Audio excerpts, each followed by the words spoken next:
Assalamualaikum warahmatullahi wabarakatuh. Kami dari kelompok 5 ingin mempresentasikan hasil diskusi kami dengan mata kuliah pemeriksaan akuntansi, materi yang berjudul Pertimbangan mengenai pengendalian internal, yang beranggotakan yang pertama Nade Fitri, yang kedua Vici Dufitri, yang ketiga William Erwin, yang keempat Nabila Wahyuni. Pertimbangan mengenai pengendalian internal. Tujuan pengendalian internal yaitu sistem pengendalian internal terdiri atas kebijakan dan prosedur yang dirancang untuk memberikan manajemen kepastian yang layak bahwa perusahaan telah mencapai tujuan dan sasarannya.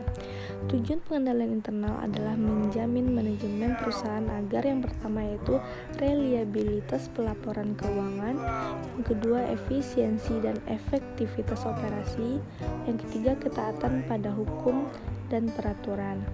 Pengendalian internal dapat mencegah kerugian atau pemborosan pengolahan sumber daya perusahaan. Pengendalian internal dapat menyediakan informasi tentang bagaimana menilai kinerja perusahaan dan manajemen perusahaan serta menyediakan informasi yang akan digunakan sebagai pedoman dalam perencanaan. Yang kedua yaitu tanggung jawab manajemen dan auditor atas pengendalian internal. Yang A, tanggung jawab manajemen terbagi dua, yaitu yang pertama manajemen bertanggung jawab untuk menetapkan dan menyelenggarakan pengendalian internal entitas. Yang kedua, menurut Section 404 untuk melaporkan secara terbuka tentang keefektifan pelaksanaan pengendalian tersebut. Yang B yaitu tanggung jawab auditor. Yang pertama, tanggung jawab auditor memahami dan menguji pengendalian internal atas pelaporan keuangan. Yang kedua, menurut Section 404 auditor diwajibkan untuk menerbitkan laporan audit tentang penilaian manajemen atas pengendalian internalnya, termasuk pendapat auditor mengenai keefektifan pelaksanaan pengendalian tersebut. C. Tanggung jawab manajemen untuk menetapkan pengendalian internal. Yang pertama itu kepastian yang layak. Perusahaan harus mengembangkan pengendalian internal yang akan memberikan kepastian yang layak, tetapi bukan absolut, bahwa laporan keuangan disajikan secara wajar. Yang kedua itu keterbatasan intern. Pengendalian internal tidak akan pernah bisa efektif 100% tanpa menghiraukan kecermatan yang diterapkan dalam perencanaan dan implementasinya.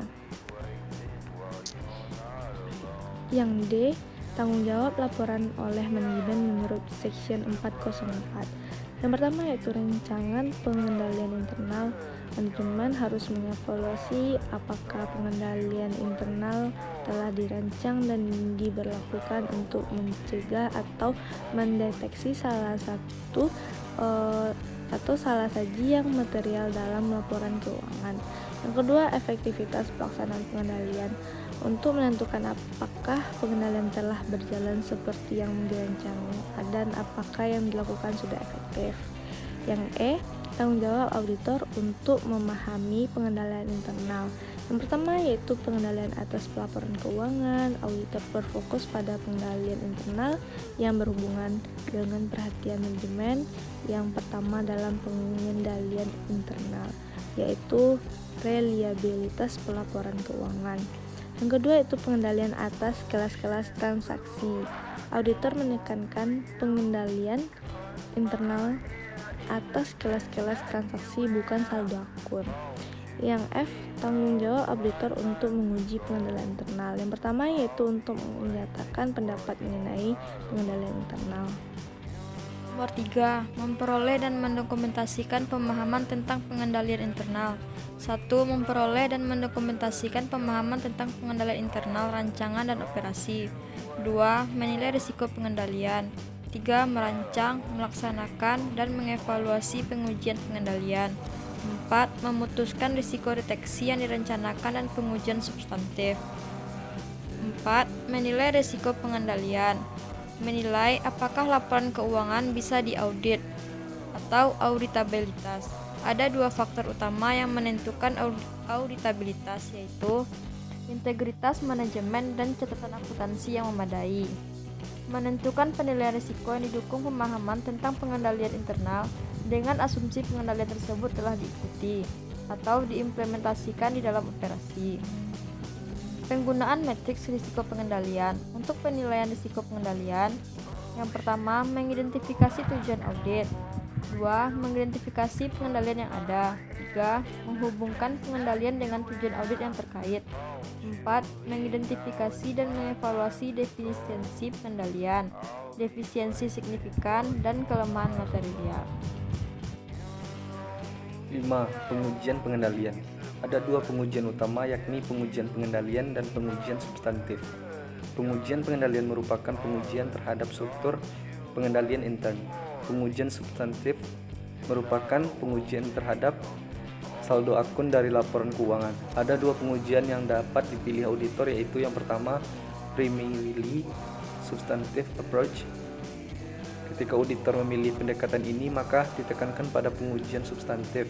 Tahap-tahap dalam melakukan metode ini adalah: yang pertama, menghimpun dan mendokumentasikan pemahaman struktur pengendalian intern, dan yang kedua, menetapkan risiko pengendalian berdasarkan pengujian pengendalian yang dilakukan dalam penghimpunan pemahaman struktur pengendalian intern.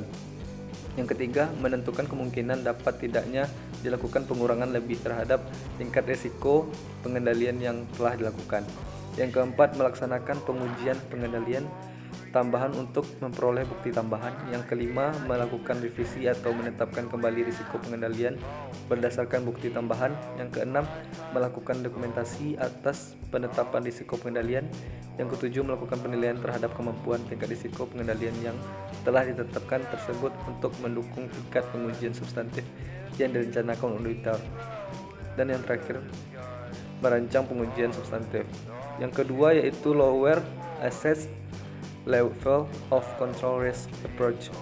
Bila auditor memilih lower assessed level of control risk approach, maka ditekankan pada pengujian pengendalian ada beberapa tahap dan pendekatan ini, yaitu yang pertama, menghimpun dan mendokumentasikan pemahaman struktur pengendalian intern. Yang kedua, merencanakan dan melaksanakan pengujian pengendalian. Yang ketiga, menetapkan risiko pengendalian. Yang keempat, melakukan dokumentasi atas penetapan risiko pengendalian. Yang kelima, melakukan penilaian terhadap kemampuan tingkat risiko pengendalian yang telah ditetapkan tersebut untuk mendukung tingkat pengujian substantif yang direncanakan auditor. Dan yang terakhir, merancang pengujian substantif. Baiklah, masuk ke nomor 6, memutuskan risiko deteksi yang direncanakan dan merancang pengujian substantif. A. Menilai risiko pengendalian untuk setiap tujuan audit yang terkait dan mendukung penilaian risiko pengendalian dengan pengujian pengendalian. B. Berdasarkan penilaian risiko pengendalian dan hasil pengujian pengendalian auditor, kemudian menentukan risiko deteksi yang menghubungkan risiko pengendalian dan tujuan audit berkait saldo. C. Tingkat risiko deteksi untuk setiap tujuan audit yang berhubungan dengan saldo, kemudian diputuskan dengan menggunakan model risiko audit. Pengujian pengendalian adalah prosedur untuk menguji efektivitas pengendalian dalam mendukung penilaian risiko pengendalian yang lebih rendah. Prosedur untuk pengujian pengendalian itu: yang pertama, mengajukan pertanyaan kepada personil klien yang tepat. Yang kedua, memeriksa dokumen, catatan, dan laporan. Yang ketiga, mengamati aktivitas yang terkait dengan pengendalian. Dan yang terakhir, melaksanakan kembali prosedur dengan klien. 7. Pelaporan pengendalian internal menurut Section 404. Section 404 mengharuskan manajemen perusahaan publik untuk mengeluarkan laporan pengendalian internal yang mencakup hal-hal sebagai berikut. Yang pertama, suatu pernyataan bahwa manajemen bertanggung jawab untuk menetapkan dan menyelenggarakan struktur pengendalian internal yang memadai serta prosedur pelaporan keuangan. Yang kedua, suatu penilaian atas efektivitas struktur pengendalian internal dan prosedur pelaporan keuangan per akhir tahun fiskal perusahaan. 8. Mengevaluasi, melaporkan, dan menguji pengendalian internal untuk perusahaan non-publik. Pertama, persyaratan pelaporan. Auditor diharuskan oleh standar auditing untuk mengeluarkan laporan tertulis mengenai defisiensi yang signifikan dan kelemahan yang material dalam pengendalian internal kepada pihak yang bertanggung jawab atas tata kelola dan manajemen, sama seperti untuk perusahaan publik. Yang kedua, luas pengendalian internal yang disyaratkan. Manajemen yang bertanggung jawab untuk menetapkan pengendalian internal yang memadai dalam perusahaan dan publik, persis seperti manajemen untuk perusahaan publik. Pengendalian utama yang tersedia dalam perusahaan kecil adalah pengetahuan dan perhatian personil operasi di puncak, yang seringkali adalah pemilik manajer. Kepentingan pribadi dalam organisasi dan hubungan yang erat dan personil membuat evaluasi yang cermat atas kompetensi karyawan serta keseluruhan sangat mungkin dilakukan. Yang ketiga, luas pemahaman yang diperlukan. Untuk layanan publik yang lebih kecil, banyak auditor memperoleh tingkat pemahaman yang hanya cukup untuk menilai apakah laporan keuangan dapat diaudit dan untuk mengevaluasi lingkungan pengendalian guna mengetahui sikap manajemen terhadap pengendalian internal. Yang keempat, menilai risiko pengendalian. Perbedaan paling penting dalam menilai risiko pengendalian perusahaan dan publik adalah penilaian risiko pengendalian pada tingkat maksimum untuk satu atau semua tujuan yang berkaitan dengan pengendalian apabila pengendalian internal untuk tujuan itu tidak ada atau tidak efektif. Yang terakhir, luas pengujian pengendalian yang diperlukan. Auditor tidak akan melakukan pengujian pengendalian apabila menilai risiko pengendalian pada tingkat maksimum akibat tidak memadainya pengendalian. Sekian, terima kasih.